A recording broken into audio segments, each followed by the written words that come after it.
అందుకని షడ్రక్ మేషకు అబేద్నెగోలో ఏమన్నా ఆ ప్రతిమ జయించినప్పుడు ఆ వార్తకి ఏమన్నా దడిచారా, బెదిరారా?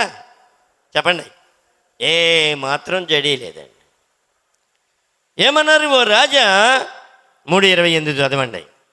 ఓ రాజా, మీ ప్రతిమకు మేము నమస్కరించవలసిన పని లేదు, మాకు లేదు. చూడండి ఎంత ధైర్యం ఉంది వాళ్ళకి. వారు ఎవరిని ఆశ్రయించారమ్మా? దేవుణ్ణి ఆశ్రయించారు. దానియేలు కూడా దేవుణ్ణి ఆశ్రయించాడు. భక్తులైనటువంటి వారు యోబు కూడా దేవుణ్ణి ఆశ్రయించాడు.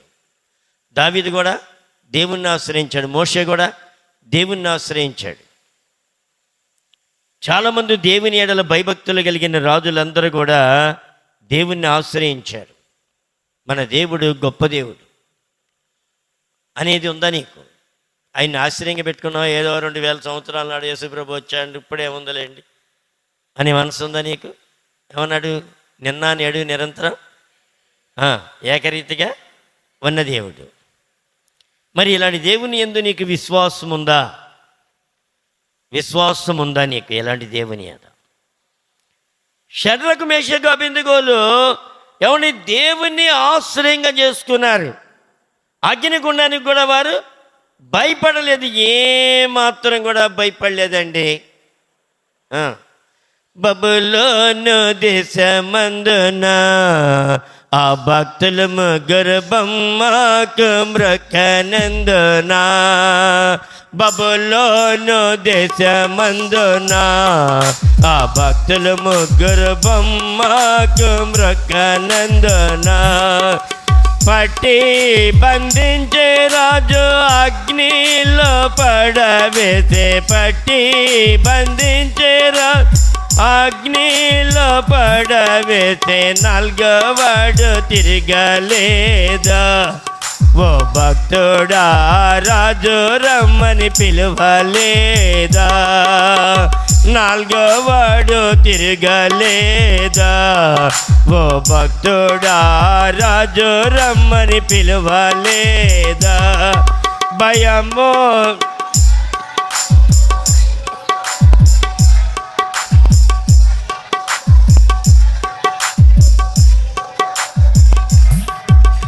జీవమిచ్చిన యెహోవన్నాడు, ఓ భక్తుడా, ప్రాణం పెట్టిన యేసై. జీవమిచ్చిన యెహోవన్నాడు, ఓ భక్తుడా, ప్రాణం యేసై ఉన్నాడు. ఏమైంది? ఏమైంది? దేవుడు కాలిపోయి మసి అయిపోవటానికి ఒప్పుకున్నాడు వాళ్ళని. మరి నువ్వు ఎన్నిసార్లు విశ్వాసం లేకుండా, దేవుని మీద ఆనుకోలేక, దేవుణ్ణి ఆశ్రయంగా చేసుకోలేక ఈ పాపిష్టి బ్రతికే కన్నా సావడం రైట్ అనుకోలేదా? నిన్ను శపించుకోలేదా? ఎన్నిసార్లు? ఎన్నోసార్లు శపించుకున్నావు నిన్ను నువ్వే. చూడండి, వీళ్ళు దేవుణ్ణి ఆశ్రయం చేసుకున్నందువలన వారు ఏమైపోయింది? వారు దానిలో నుండి కాపాడబడిన తర్వాత అన్యరాజు అయినటువంటి నెబుకద్నెజరు ఏమంటున్నారో చూడండి అక్కడ 28:3-28. నెబుకద్నెజరు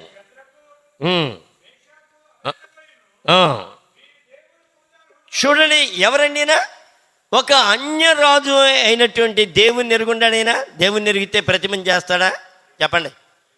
దేవుణ్ణి బాగా పూర్తిగా అవగాహనలో పెట్టుకుంటే ప్రతిమను పెద్ద ప్రతిమను చేసి పూజ చేస్తాడా? చేయడు. ఈయనెవరు? అన్యరాజు. ఈ అన్యరాజు ఏమంటున్నాడు? వీరి దేవుడు పూజ అర్హుడు. ఎలాగంట చూడండి, ఎంత నువ్వు నిలబడితే భక్తిలో ఒక అన్యుడు పొగిడేలాగా చేస్తాడు నీ దేవుడు. నిన్ను బట్టి మన దేవునికి గౌరవ మర్యాదలు పెరుగుతాయి. నిన్ను బట్టి మన దేవుడు పూజార్హుడిగా మారిపోతాడు. నిన్ను బట్టి దేవునికి మహిమ వస్తుంది. నిన్ను బట్టి దేవునికి ఘనత వస్తుంది. నువ్వు నిలబడాలిగా. నిలబడగలుగుతున్నావా? ఇంకా వెనక్కి ముందు కూర్చున్నావా? చూడండి, ఇక్కడ అంటున్నాడు, ఒక అన్యరాజు అంటున్నాడు, వీరి దేవుడు పూజార్హుడు, ఆయన తన దూతను పంపి తన్ను ఆశ్రయించిన దాసులను రక్షించెను. చూడండి, ఇక్కడ వారు ఆశ్రయించిన దేవుణ్ణి ఏమండి పొగిడేలాగా చేస్తున్నాడు ఇక్కడ దేవుడు. మరి నువ్వు ఆశ్రయిస్తున్నావు కదా, నీ నడవడి ద్వారా అన్యజనులు దేవుణ్ణి అమ్మ నీ దేవుడు గొప్పోడు, నీ దేవుడు నీ ఎందున్నాడు, నీ దేవుడు నీ ఎందున్నాడని చెప్పేటట్టుగా రావాలి. వస్తుందా? వీరి దేవుడు పూజార్హుడు, తన్ను ఆశ్రయించినటువంటి దాసులను రక్షించెను అని అన్యరాజు అయినటువంటి నెబుకద్నెజరు దేవుని గురించి పొగుడుతూ మాట్లాడుతున్నాడు. దేవుని గురించి అందుకనంటాడు 34వ కీర్తన 10వ వచనం మనం చూస్తే, యెహోవాను ఆశ్రయించు వారికి ఆయన ఏ మేలును కొదవలేదు, ఏ మేలు చేయక మానడు అని కూడా ఉంటుంది. చదవండి 34:10. యెహోవాను ఆశ్రయించు వారికి ఏ మేలు కొదువై ఉండదు. చూడండి, ఏమన్నా కొదువై ఉంటుంది అనుకుంటున్నారా? ఏమ్మా, నీ బాధల్లో, నీ శ్రమల్లో, నీ కష్టాల్లో, నీ ఇరుకుల్లో, నీ ఇబ్బందుల్లో, నీ ఆర్థిక ఇబ్బందులో దేవుడు అని నిన్ను వదిలిపెట్టేస్తాడు అనుకున్నావా? కానీ భరించాలి కొన్నాళ్ళు. దేవుడు తలపెట్టేవారికి, దేవుడు కలగజేసుకునే వారికి నిన్ను పరీక్షిస్తూ ఉంటాడు కొన్నిసార్లు. ఆ పరీక్షకి నీ మీద గురి నిలిపేవారికి, ప్రభు గురి నిలిపేవారికి నువ్వు తట్టుకోవాలి. తట్టుకుని ఏం చేయాలి? ప్రార్థించాలి, దేవుణ్ణి ఆశ్రయించాలి. ఆశ్రయించిన వారికి ఏం చేస్తాడంటే ఆయన ఏ మేలును కొదువై ఉండదు. ద్వితీయోపదేశకాండం 33:12 చక్కటి మాట మాట్లాడుతాడు, ప్రవచించాడు మోషే ఇక్కడ బెన్యామీను గురించి. 33:12 మోషే బెన్యామీనుని గురించి ఏం చేశాడు? ప్రవచించాడు. ఏంటా ప్రవచనం? యెహోవాకు అతను ప్రియుడిగా ఉన్నాడు. ఎలాగండి? దేవునికి ప్రియుడిగా మారిపోయాడంటండి. మనం ప్రియుడిగా ప్రియురాలుగా మారుతున్నాం దేవునికి. దేవునికి ప్రియుడిగా నీవు నేను ఉండగలుగుతున్నామా? ఈయన నా ప్రియకుమారుడు, ఈయన యందు నేను ఆనందించుతున్నాను అనేటువంటి స్థితికి నీవు నేను వెళ్ళగలుగుతున్నామా? దేవుణ్ణి ఘనపరచగలుగుతున్నామా? దేవుణ్ణి మహిమపరచగలుగుతున్నామా? ఆలోచన చేయండి. దేవుణ్ణి ఘనపరచాలి నీవు నేను, మనందరం కూడా. బెన్యామీనుని గురించి ఎట్లా? బెన్యామీను యెహోవాకు ప్రియుడు. ఎలాగున్నాడంట బెన్యామీను? ఎలాగున్నాడు? ప్రియుడు, నా ప్రియుడు. దేవునికి ప్రియుడిగా ఉంటే ఎంత మేలు. మనుషులకు ప్రియులుగా ఉంటే, మనుషులకు ప్రియులుగా ఉంటే ఏమన్నా ఉందా? ఏమీ లేదు. వాళ్ళు పోవటం వీళ్ళు పోవటం, వాళ్ళు పోయిన తర్వాత ఏమవుతారు? ప్రియమంతా పోద్ది, దిక్కులేక ఏడుస్తాం.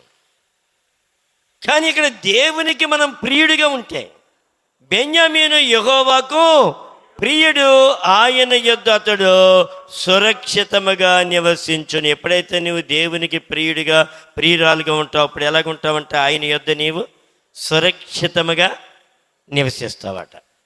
సురక్షితముగా దినమెల్లా ఆయన అతనికి ఆశ్రయమగును. దినమెల్లా, ఒకరోజు కాదు, ఒక గంట కాదు, లేకపోతే ఏమండి దినమెల్లా కొద్దిసేపు కాసేపు కూసేపు కాదు, ఎంతంట దినమెల్ల ఆయన అతనికి ఆశ్రయమగును. ఆయన భుజముల మధ్య అతడు నివసించును. ఎక్కడ నివసిస్తా అంటండి? ఎక్కడంట? భుజముల మీద అని రాశాడు కింద. భుజముల మీద. ఈ భుజముల మీద చూడండి, చాలామంది చిన్న పిల్లల్ని ఎక్కడెక్కించుకెళ్తారు? భుజాల మీద. ఇటొక్క కాలు వేస్తాడు, ఇటొక్క కాలు వేస్తాడు. వేసి ఎక్కడ పట్టుకుంటాడు? ఈ మెడకాయని గట్టిగా పట్టుకుంటాడు 2 చేతులతో. వాడు పడతాడా? పడ్డావు. కింద కుక్కలు ఎప్పుడు పడుతూ ఉంటాయి, వాడికైనా భయమా? ఏ భయం ఉండదు. కింద ముళ్ళు ఉంటాయి, వాడికైనా భయమా? ఏ భయం లేదు. అందుకని దేవుణ్ణి మనం ఆశ్చర్యంగా చేసుకుంటే, ఏమని మనం యెహోవాకు ప్రియుడిగా ఉంటే, ఆయన యొద్ద మనం ఎలాగుంటే సురక్షితముగా నివసిస్తాం. దినమెల్లా ఆయన అతనికి ఆశ్రయమగును, ఆయన భుజముల మధ్య అతడు నివసించును. చూడండి, భుజముల మధ్య భుజముల మీద ఆయన మోసేటువంటి వ్యక్తిగా మారిపోతాం మనం, నువ్వు ఆశ్రయంగా చేసుకుంటే. ఇర్మియా 17:7-8 మనం చూస్తే ఆశ్రయముగా ఒకటి, ఆశ్రయముగా అంటాడు. 2 జలముల యొద్ద నాటబడిన చెట్టు వలె అంటాడు. ఏమండి, దేవుని యొక్క సన్నిధిలో మనం సరైనటువంటి భక్తి చేస్తే దేవుని కాపుదల ఎల్లప్పుడూ ఉంటుంది మనకి. 17:7-8 చూడండి, దేవుడు ఏమన్నా వదిలిపెడతాడా? ఎప్పుడు వదిలిపెట్టాడు. విడువను నిన్ను ఎడబాయను నిన్ను, అభయము సంగిన దేవా నా, అభయము సంగిన దేవా. సుందరమైన విందులు చేర్చి పరిశుద్ధులతో కలపితివయ్యా. సుందరమైన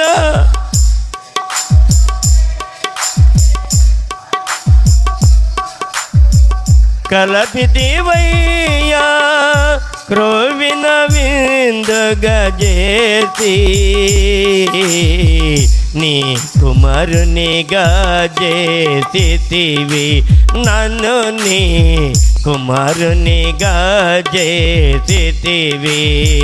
విడువను నిన్ను ఎడబాయనని నా, అభయము సంగిన దేవా నా, అభయము సంగిన దేవా. నేరములేనో చేసి చేసి దారి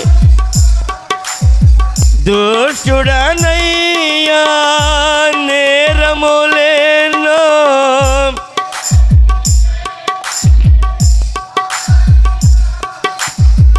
దుష్టుడనయ్యా,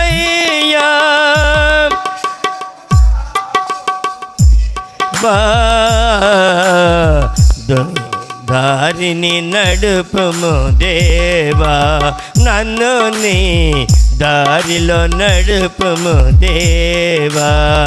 విడువను నిన్ను ఎడబాయనని నా, అభయము సంగిన దేవా నా, అభయము సంగిన దేవా. 7-8 వచ్చినాను. యెహోవా 17:7 యెహోవాను నమ్ముకునివాడు ధన్యుడు, యెహోవా వానికి ఆశ్రయముగా ఉండును. ఎలాగంట? యెహోవాను నమ్ముకునివాడు. ఎలాగ నమ్ముకోవడం? సగం అటు సగం ఇటు కాదు, సంపూర్తిగా నమ్ముకోవాలి. సంపూర్తిగా కనుక నువ్వు ఆయన్ని నమ్ముకుంటే నువ్వు ధన్యుడు. యెహోవా వానికి ఆశ్రయముగా ఉండును, వాడు జలముల యొద్ద నాటబడిన చెట్టు వలె నుండును. జలముల యొద్ద నాటబడితే ఎలాగుంటుంది? దానికి రోజు నీళ్ళు పోయాలా? అవసరంలా. అది కాలువల వరను దాని వేళ్ళు తన్నును, వెట్ట కలిగినను దానికి భయపడదు. ఎంత యాసవికాలైన కాలమైనా భయపడదంట. అది దాని ఆకు పచ్చగా నిండును. ఎలాగుంటుంది? ఎండిపోదు. ఇక ఆకు ఎలాగుంటుంది? ఎప్పుడు నిగనిగలాడుతూ ఉంటుందంట. ఇంకేమన్నాడు? వర్షము లేని సంవత్సరమున చింత నొందదు, కాపు మానదు. ఒక క్రైస్తవుడు అలాగ ఉంటాడేంటి? అమ్మా, శ్రమ వచ్చినప్పుడు కృంగిపోతున్నావా? నువ్వు కాలువ ఎర్ర నాటబడిన చెట్లాగా ఉన్నావా? దానికి వెట్ట కలిగినను భయపడదు, దాని ఆకు పచ్చగా నుండును. చూడండి, ఎంత యాసవికాలమైనా అది ఎలాగుంటుందంట? దాని కాపు అనేది ఏ మాత్రం మానదంటండి. ఎలాగున్నావు నువ్వు? అంజూరపు చెట్టు గటి నాటిన ద్రాక్షవనమందు పూతారాదే పిందాలేదే, పూతారాదే పిందాలేదే, పచ్చని ఆకులతో నిండే అంజూరపు చెట్టు కట్టి నాటిన ద్రాక్షవనమందు తోటమాలి యేసు, తోటమాలి యేసు అడిగెను గడువు ఒక వచ్చరము,